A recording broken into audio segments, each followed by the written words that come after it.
You are always in Africa. You got the African Day Parade. You don't see the Africans. You got the There's a lot going on festival here. that be going on in Brooklyn. The band festival, the African festival. Where's the Africans at when we doing what the fuck? There we go. We good? I played a video from the last, and I don't even know where that came from. What's up, y'all? My bad. It's a lot going on here. I'm like, I hit live. I hit go live, and I got the video I ended the last one on. Salute to everybody in here. Sorry for the mishap. Anyway, I'm over here playing Parliament and everything, and then this shit, like, oh, Dewan, what's up? What's up? What you doing? Anyway, is Afrobeats dead? And why is Burna Boy concerts empty is what we talking about today. I saw some videos on TikTok. I'm about to start doing some lives over on TikTok. And to tell you the honest to God truth is I was just having a long conversation with somebody who does content creation, and they was telling me about the money on TikTok. So yeah, I'm about to start doing some more shit on TikTok for the money. You dig? But we still gonna have our quality programs here on YouTube and everything else like that. But yeah, I'm about to start doing some more shit up over on TikTok. But while I was over there, I saw these videos of Burna Boy concerts being empty as hell. I was like, yo, let's make that a topic. Let's make that a topic. So with that being said, welcome chat room. Miss Pamela, King Shaw, Mr. Salute, everybody up in here. Sinister and everybody else that's joined up in here. You know, I was listening to some Parliament, man. What y'all know about the placebo syndrome? That bass line is so hard. That bass line is so hard. If y'all see Sir Nose, tell him the Star Child said. I was playing the Parliament Funkadelic thinking while I was reading the Burna Boy story. And it got me thinking how far our music has fallen off. I'm going to start with this Parliament story, and then we're going to get into Burna Boy, because I want you to see how far we had to devolve in our sound for this sound to even have a shot. This is what I'll listen to right here. Music. This is what I listen to this album right here. This is one of my favorite Funkadelic albums right here, Parliament albums. And the reason it is because this album is very thematic, you know? It's a theme. And when you go through the songs, this song is all about getting out of your mind and forcing you to dance. It's about using dance as a way in celebration to get through the bullshit.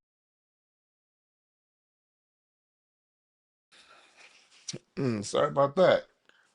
But in this song, in this album, and we're going to do a review on this album over on Patreon, you got the song Bob Gun.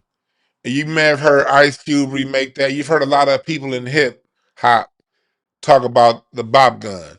You even hear a lot of people from Jamaica talk about Jamaican bop.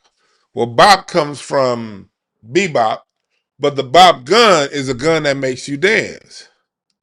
And in this song, it's talking about the endangered species is a person that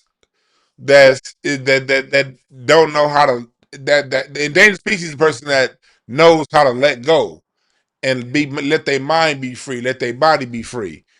And if you ain't over that hump, the bop gun is what's gonna get you there. It's called the placebo syndrome, you know. They're spoiling the fun, we shall overcome. We gotta shoot them with the bop gun. This is when us as a culture, the party music still had a message and a theme. This is your number. This shit right here is the party music was so hot. They still sample from this album to this day.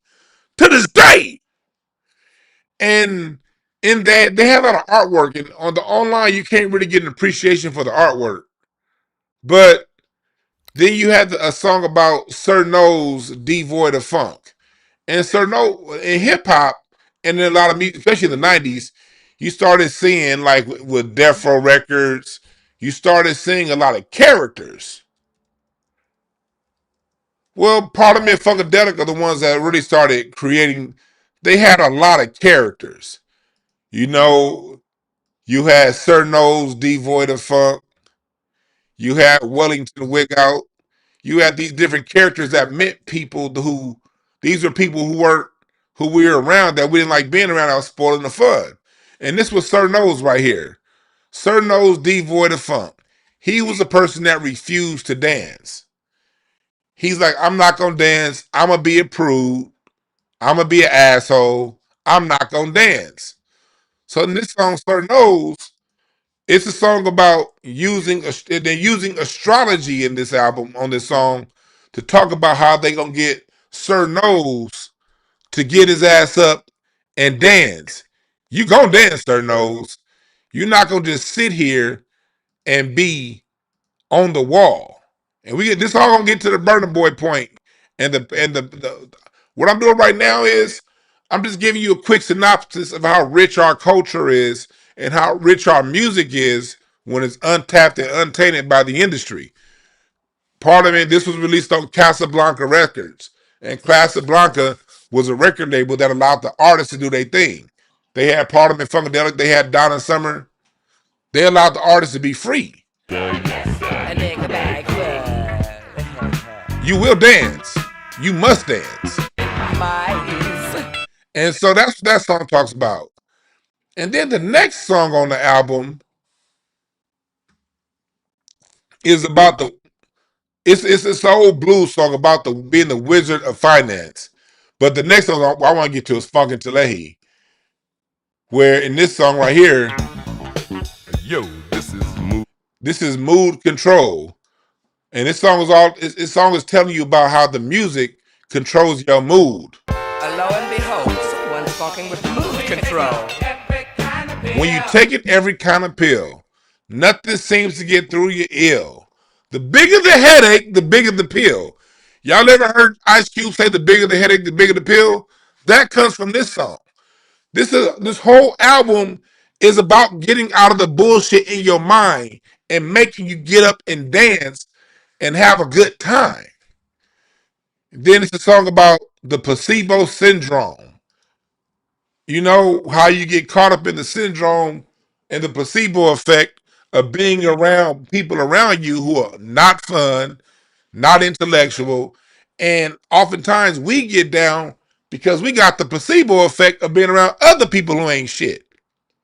And then this album ends with one of the greatest party songs ever produced. Come on, hit play. There we go. Now that's placebo syndrome.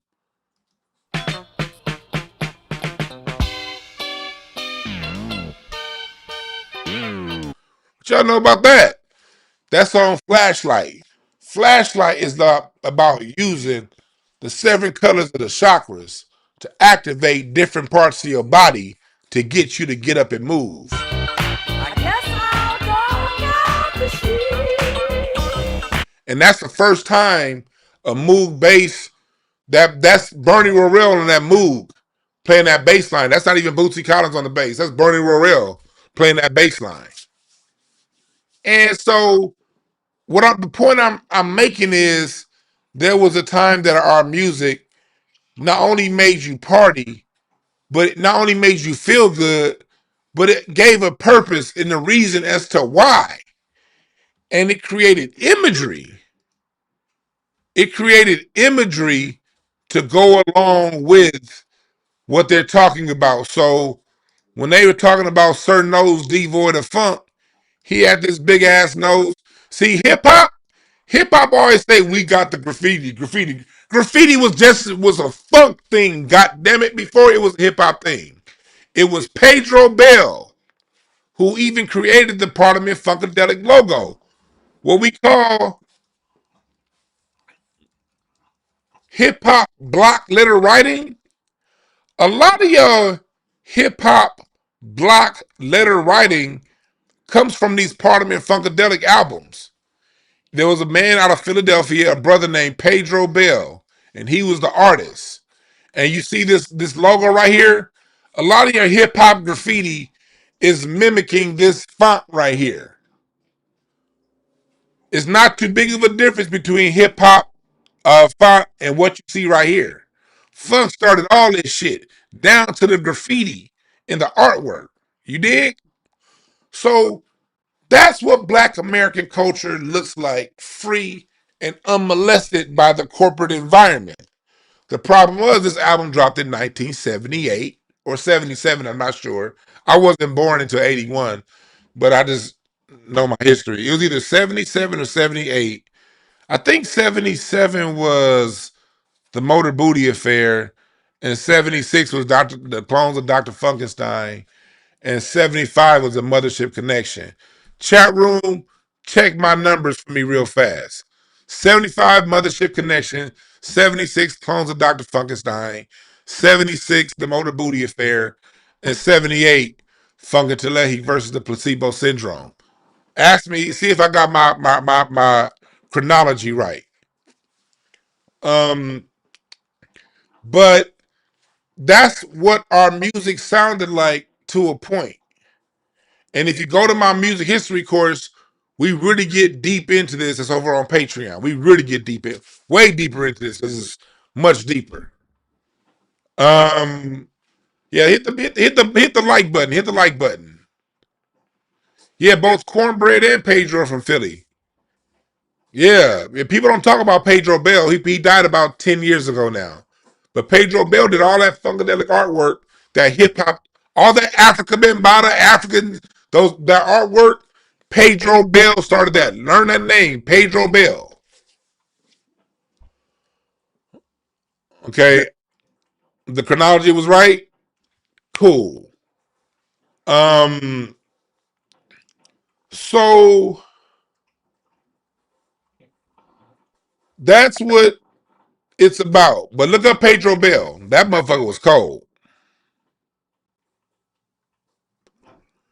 And so he did the Parliament Funkadelic paperwork. I mean, not paperwork, calligraphy. But like I always said, all black music has its own style of dress, its own slang and lingo, its own calligraphy. So hip hop throughout the 80s stayed in that form. Hip hop in the 90s stayed in that form. You had dance hip hop, Kid and Play. You had conscious hip hop, Arrested Development, groups like that. You had hip hop bands like Digital Underground and The Roots. Digital Underground are giving up, and Houdini. They don't get enough credit for the hip hop bands. Hip hop bands don't get enough credit. And then you had the R&B sound of the 90s. Great dance music, great party music. The dance floor stayed packed. You see right now, even Brandy and Monica, they touring around the country, sold out, selling out stadiums around the country. Brandy and Monica. And so when it comes down to it, you see R&B is still alive. Ice Cube, and I saw Ice Cube at the Laugh Factory last night. He was there to see Scroncho. Scroncho did his thing at the Laugh Factory last night. Salute to Scroncho and salute to Ice Cube, man. I didn't really get a chance to meet him, but it was dope. Even being in the presence of Ice Cube, that's a motherfucking entertainment guy right there. But you had, what's up, Breeze? But so you had that all going on, and Cube selling out, even NBA YoungBoy selling out. And then I get to TikTok. I remember them telling me in 2000, what was that, 23, 2022? What year was that? Remember they kept saying Afrobeats is going to take over? Afrobeats is going to take over. Afrobeats. And it was the arrogance. I don't mind Afrobeats. I do not mind Afrobeats. Everybody, I don't listen to it. It's not my style, but there's a space for it to exist. And I'm fine with Afrobeats existing in the space it's supposed to exist. The problem is 2022, people was really feeling themselves. And they were saying Afrobeats is taking over.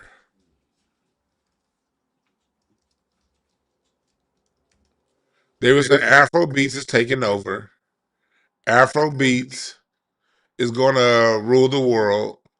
Afrobeats is taking over hip hop.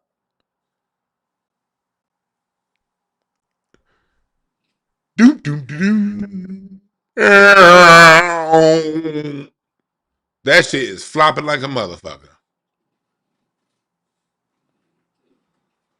And like I said long time ago, I said Afrobeats is, I said it back in 2022 when it happened. Afrobeats is a time and a place.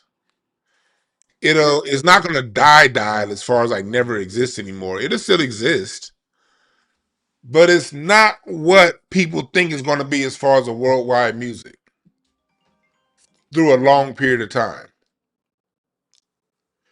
Because derivatives of derivatives always die. The root music is always, R&B is always going to still be here.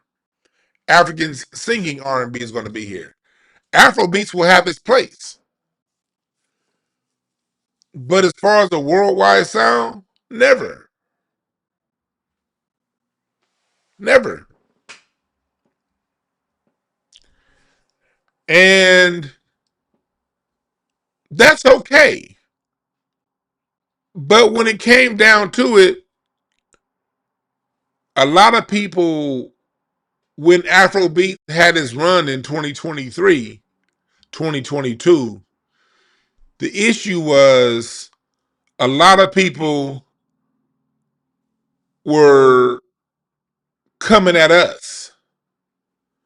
Akon was saying Afro. Remember Akon was like, remember Akon was like, you see the best performers in the world, they come from Africa, man. Y'all remember that? And all we were saying was, bruh, calm down. And yes, this show today, I'm kind of rubbing it in because I don't want to say I said so. I was just scrolling. But look at this tweet that I made in 2022. I said, the Afrobeat craze is going to last about as long as the Latin invasion of the early 2000s.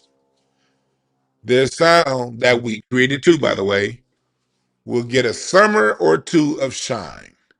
Then it's back to good old FBA 4/4 beat divided by the 2/4 backbeat with the heavy laying down on the one. That formula never gets old. This was written July 2022. Question. 2 years later, what came out in 2024? What album swept the world in 2024? G&X. I didn't even need to pull the cards on this one, folks. We understand how these cycles in music go. Soon as 2 years later, like I said, what came out? All right, the sound off. Reincarnated, I was stargazing. Life goes on, I need her, my babies. A ye nigga couldn't try me in a tri-state. Money pass, but I give him. What did I not say on the one? Is this song not on the one? Let's count it out. I literally gave you guys the formula that was going to take Afrobeats back out. Did I not? I said 2/4 backbeat on the one. Did I not? What do you hear here? Say that. Bruh, You don't need the cards every time. It's just that, look, people, I wrote this tweet for a reason because I knew I'd be able to come back to it.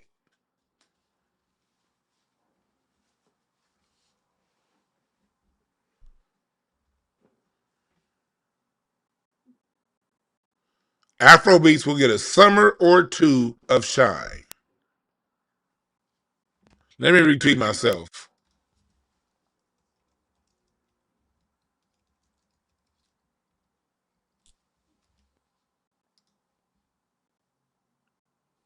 Look at this. People saying all kind of shit.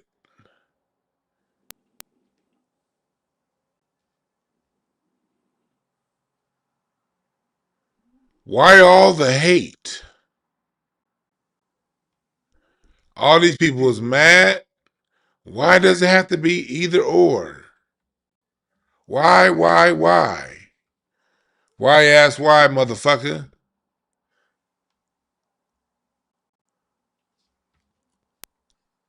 So, where's my TikTok? No, that's not it.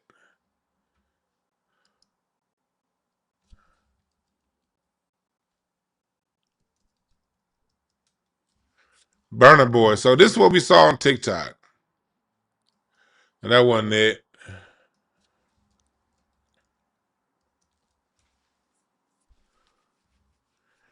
Here we go. So this is what we see. Bro, I can't make this shit up. This is Burna Boy's show last night in Houston, Texas. If this can happen to Burna Boy in Houston, then I fear for his future.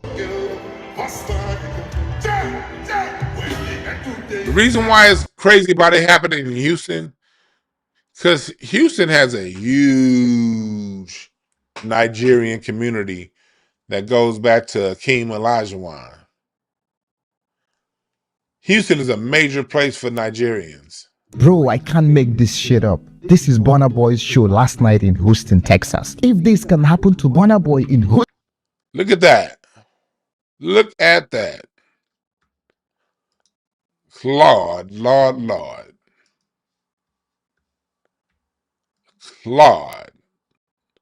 Burna Boy in Dallas. Still empty as hell.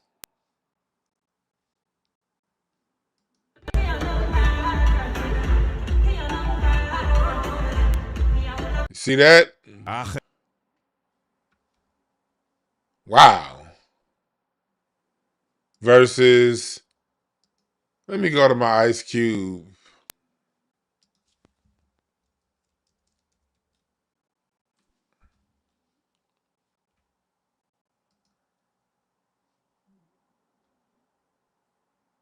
No, that wasn't it. Where is it?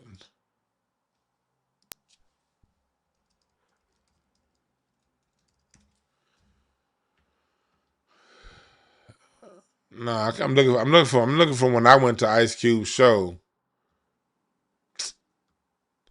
Damn it, I'll find it. Well, anyway, I was gonna show video from when I was at Ice Cube's concert, but just take my word for it. Those of you who was on here and y'all saw me post a video, it was in Staples Center and it was sold out. But this is Burna Boy concert, and why am I bringing this up? Why am I associating Burna Boy with what's going on with Pan-Africanism? This is why. I'm tying the two together because what you just saw is what Pan-Africanism looks like oftentimes when Black Americans don't show up. And I think that's the problem. I am not anti-Pan-Africanism. I used to be a major Pan-Africanist. Booker T. Washington got me on that. And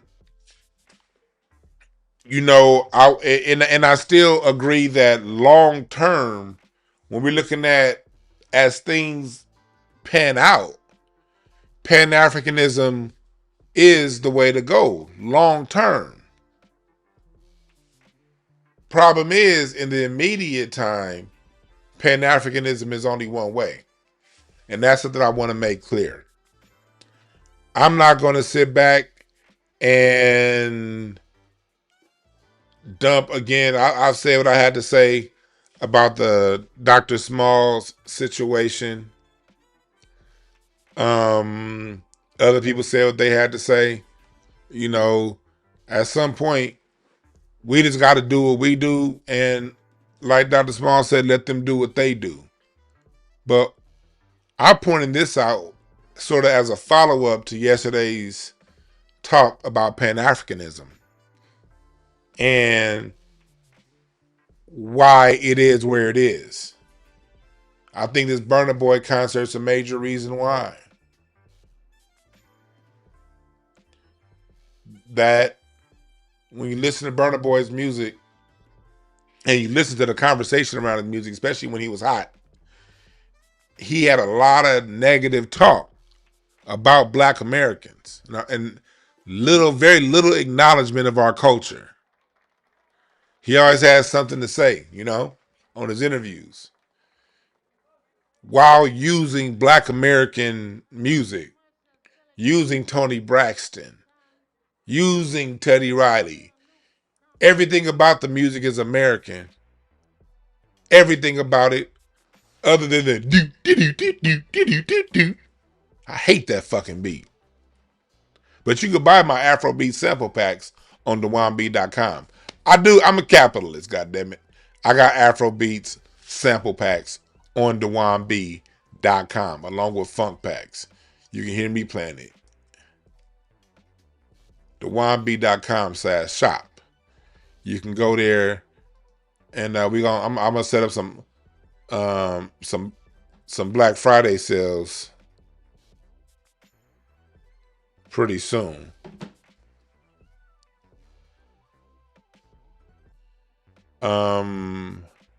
Let me see here.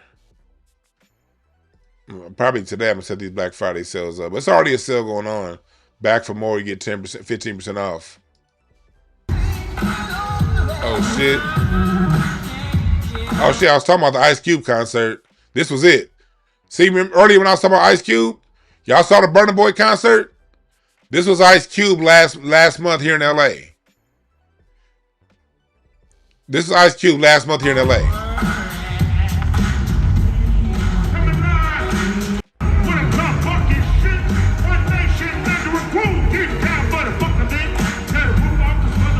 By himself.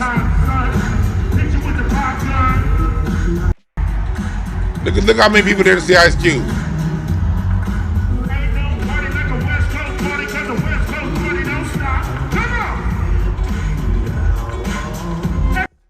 That was a special time. That was a special show. But you can go to downplayed.com and you can get my Black American Music Family Tree, hoodies, t-shirts. You can get the artwork. You can load more, and you can get, where my sample packs at? Here you go, look. I even got sample packs. My drum, I got funk disco loops, I got soul beats, and I got Afro beats. I know how to play. I know what I'm doing. I'm playing it.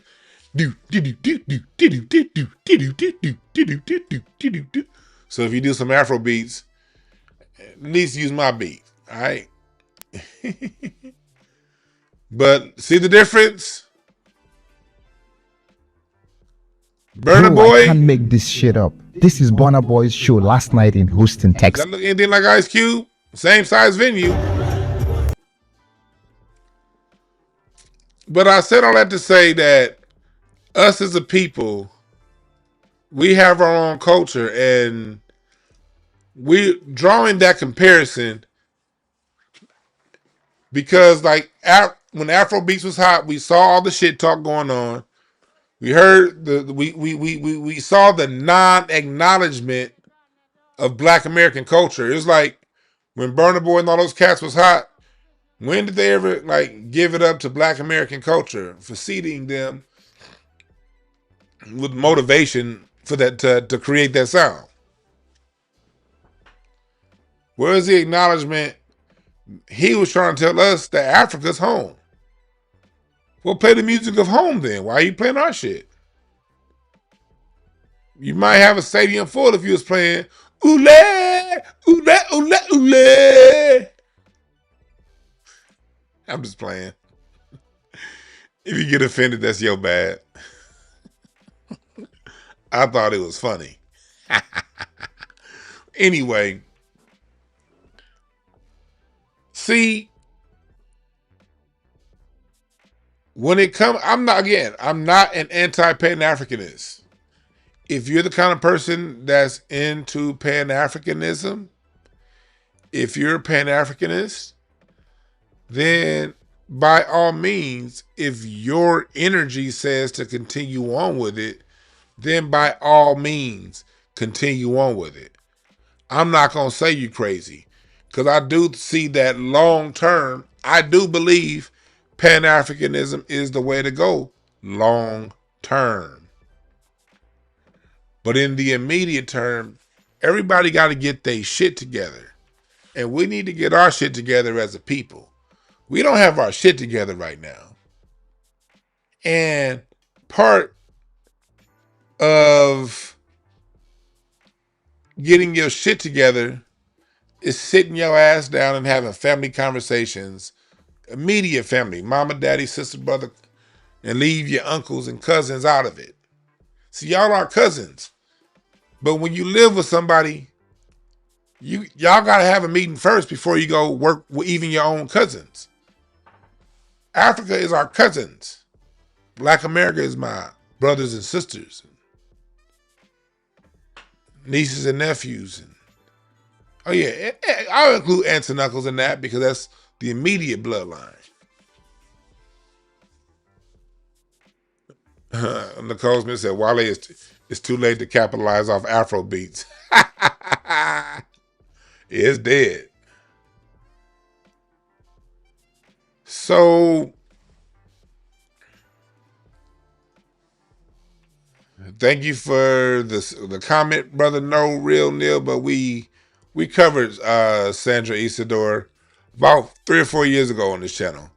But I might need to bring her back up. I'm talking about Fela, but that's covered in my documentary. You got to go to Incense and Ashtrays YouTube page to check my first mini doc, and we covered that. But thank you for the comment. But we got to, mama, daddy, you know, brother, sister, grandchildren, we have to get our shit in order. And y'all follow Brooke's link over here. She got some dope shit going on for Thanksgiving. My mom Brooke, y'all check her out what she's tweeting in the chat. We got to get our shit in order. And the reason why I started today's show with Parliament Funkadelic and that album, first off, Preston #1, if y'all even heard that album all the way through. That's not one of Parliament's most popular albums.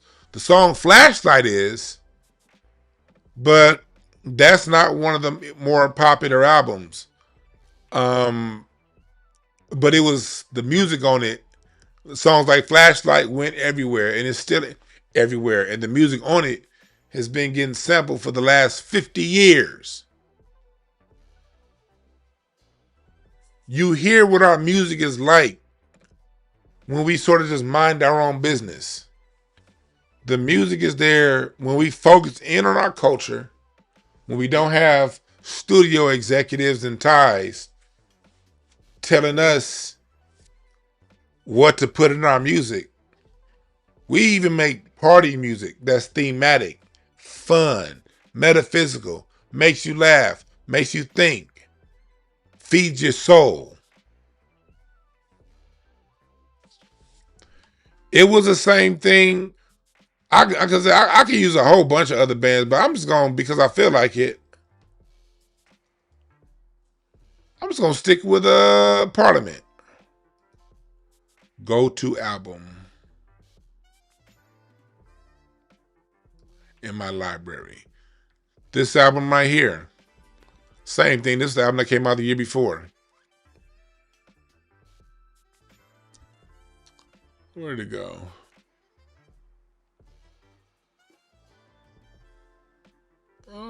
is it? There we go. The Motor Booty Affair. All about dancing, all about wiggling. This whole album is all about dealing with society, wiggling through all the bullshit, wiggling through the molecules of wetness like an eel through seaweed. From the ocean, and this is early rap. Comes the notion that the real eyes lies in rhythm, and the rhythm. From the ocean comes the notion that the real eyes lies in rhythm, and the rhythm of vision is a dancer. From the looking comes the seeing. One with real eyes realize that the rhythm of vision is a dancer, and when we dance, it's always on the one. You can see sounds of silence, primal heartbeats could be seen with the naked eye. And in here, he takes a rap from Jocko Henderson. Bionic idiot. Jocko Henderson. Going down, you can see sounds of slap. Oh, I'm Jock and I'm back on the scene with my record machine saying, ooh, pop-a-doo, how do you... In this one album, you can link old school radio to funk to hip hop. That's a rap that George Clinton took from Jocko Henderson. And it's using a gospel backbeat. And then it has this vamp.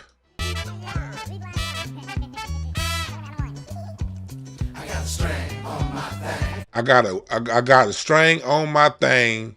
When you pull my string, I can move my thing underwater. And you can take that same vamp was taken by Ice Cube.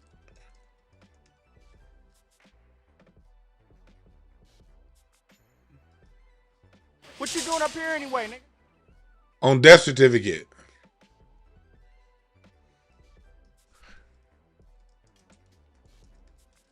On the album Death Certificate, Nappy Dugout. He has a song called Giving Up the Nappy Dugout, which is a song by Parliament Funkadelic called Nappy Dugout. Who? And then he has this. Girl, now she's a slut. I don't want to play all of it.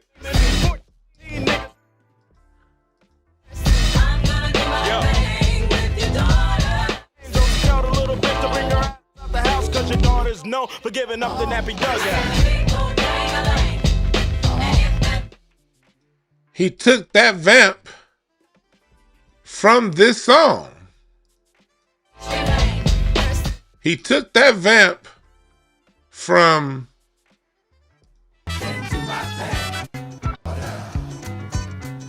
wait, where'd it go?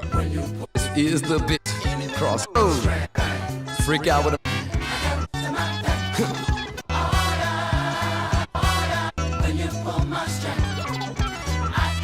in one song, you link blues to radio to funk to hip hop. But all this shit was created before 1996 Telecommunications Act. When we were on our own, we had a very, very, very close, compact, and I don't even think we noticed it because it just was. We weren't challenged with this thing, this outside entity that looked like us but wasn't us. That wasn't a thing in 92 when Ice Cube released that. That wasn't a thing in 76 when Parliament released that. That wasn't a thing in the 1950s when Jocko Henderson created that rap. The original rap started on radio, got to the funk, and then went right back to the rap. We had this cultural continuity. We had this thing that right now in our music, unfortunately, we don't have in the mainstream music. It's coming back on the underground stuff. But in the main music that we push out, the stuff that gets out there, we no longer have that. While at the same time, we get groups that disrespect us that come over to our music and they mine our music. Just mine and don't give nothing back. Just take and take and take and take. Meanwhile, we're losing this cultural continuity we once had.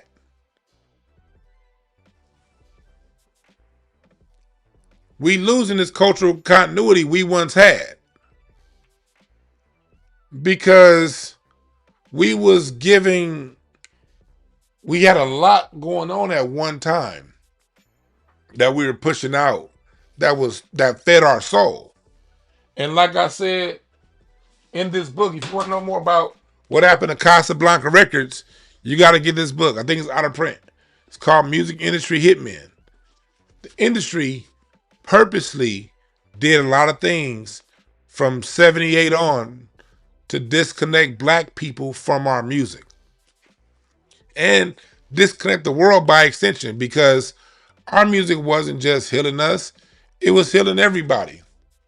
Why do you think house music still takes part of it funkadelic samples? Why do you think they stopped George Clinton from doing heavy metal? Because he was teaching the Red Hot Chili Peppers. He was teaching Journey. He was teaching Aerosmith. He was teaching Iron Maiden how to rock. Our music is thematic, and it brings, not just, when people say bring us together, not about this party, it's all about this thinking on the same wavelength. You know?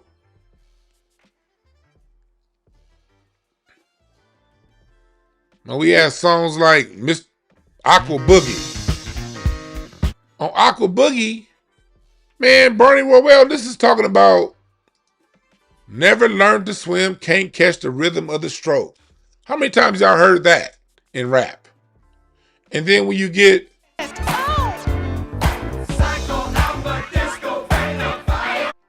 making Sir Nose dance, and then when you get to the end, Bernie Worrell is combining funk with classical. How many people people don't even pick up on this shit? This is a funk song. This is one of the greatest dance songs ever. And listen to Bernie Worrell.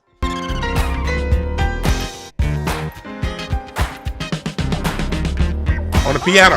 I'm sorry. He's playing classical music within the funk. That was way too genius for these motherfuckers to pick up and to keep going. They could not allow us to continue being geniuses. So they took out the white boys that was allowing us to be geniuses. Even the white boys got taken out. It's the reason why Clive Davis still lives and the rest of these motherfuckers don't. It's a lot of white boys that died during this time. The ones that refused to capitulate. The white boys that wanted to continue. And then there are other white boys who didn't die, but ones like Walter Yetnikoff who knew who Walter Yetnikoff was cool with us doing what we do. Walter Yetnikoff his power was taken from him in a lot of ways. Clive Davis ended up being more powerful than the executives that wanted to keep things going in the right way. And you got to ask yourself how.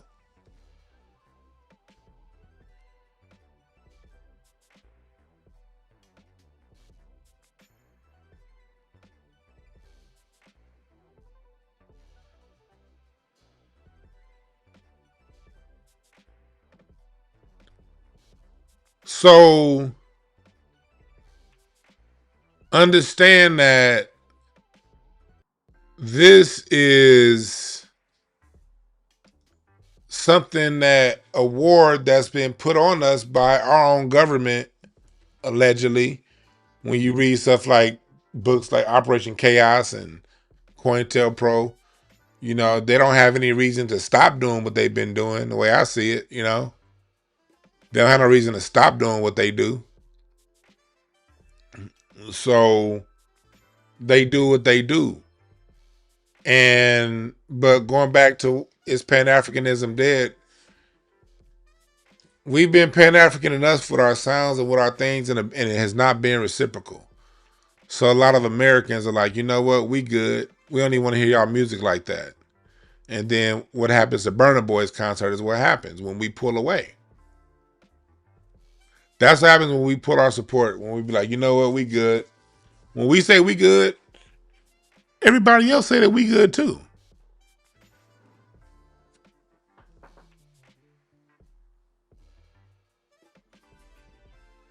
Yeah. Oh, you mean the crow call? Yeah, from Snoop and the East Side. Yeah, that. Parliament, George Clinton and Parliament Funkadelic, they created so much. It's just interwoven within the fabric of hip hop. You can't separate Parliament Funkadelic, Bernie Worrell, Gary Scheider, Grady, Tiki Bootsy, Bernie, Fred. And you know those horn players were James Brown's horn players, Fred Wesley, Maceo Parker. That was a James Brown horn section that went over to Parliament Funkadelic, playing those exciting riffs that supported the music.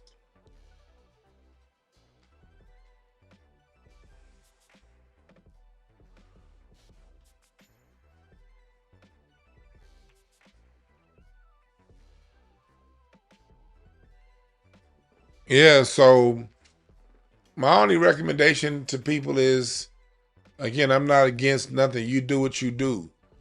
But there needs to be reciprocity.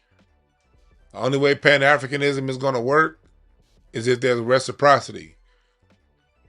But in order for that reciprocity to happen, right now in this immediate time, everybody got to go back to their corners and get their shit right.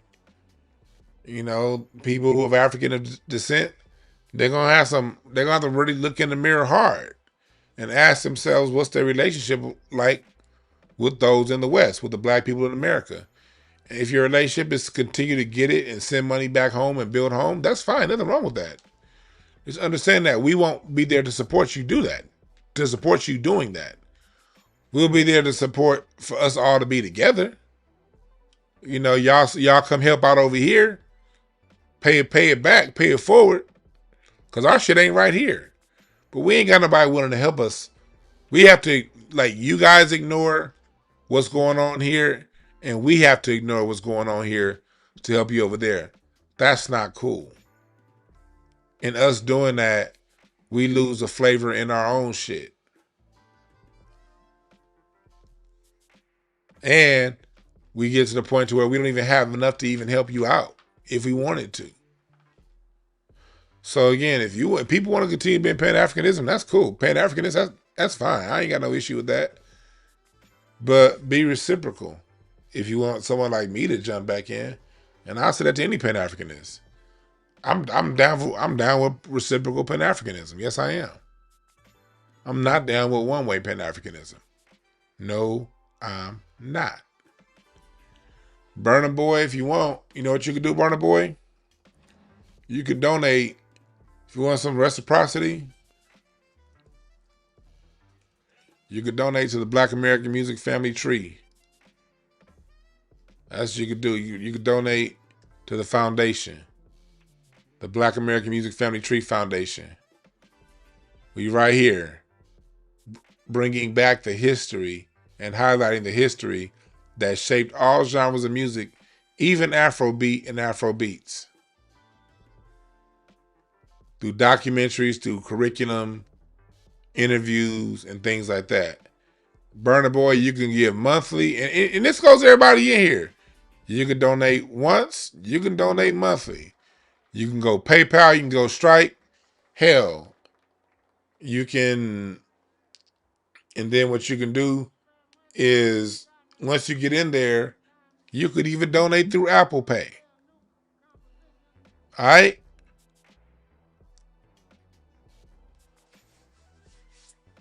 So make sure that you, Burna Boy, if you want to show yourself paying it forward, and all the Pan-Africanists, y'all want to pay it forward?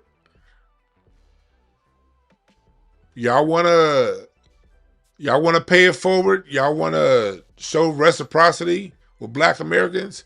Well, help donate to foundations that are pushing it and paying it forward for Black Americans and for our history. Because we in a big fight right now. You see, they trying to give credit away to hip hop to people who were hostile towards us. It's a lot of work we got to get out. It's a lot of work we got to get done in getting the messaging out there. Christopher Ellis, I appreciate the super chat. Self-respect, dignity, and straightening are what we are on right now. Facts. And I think the brother just miscalculated. But again, I ain't got no issues with Dr. Smalls. I ain't got no issues with nobody. But we do and will demand respect and reciprocity for our support. And I don't think that's much to ask. I think that that's very reasonable. Respect and reciprocity is all it takes for Pan-Africanism to thrive. Respect. You ain't got to like me. Matter of fact, you can dislike me. I dislike a lot of people myself. But as long as we have respect and reciprocity, that's the formula for true Pan-Africanism to work. All right? Oh, yes, if you want to send a check to a P.O. Box, 14028 Van Ness, Gardena, California, Suite 5652, 90249. Or you can just email me and I can email you the address. 14028. That's my P.O. Box. Van Ness Ave, 5652, Gardena, 90249. You can mail checks there. I put it in the chat. Or you can email me info@dewannb.com and I can reply to you in an email where to send checks. And you can make it out to Bam Family Tree. That's where you make checks to. Bam Family Tree. Bam Family Tree if you want to donate to the foundation. You dig? Or just email me. Or go to the website, bamfamilytree.org. And contact. Oh, shit. I don't have a contact page. I got to call. Let me call my web guy and have him put a contact page on here. I'm glad I just saw that. But thank y'all again for listening. Remember, there are no perfect messengers. Only perfect message is for those willing to pick up the game. We out.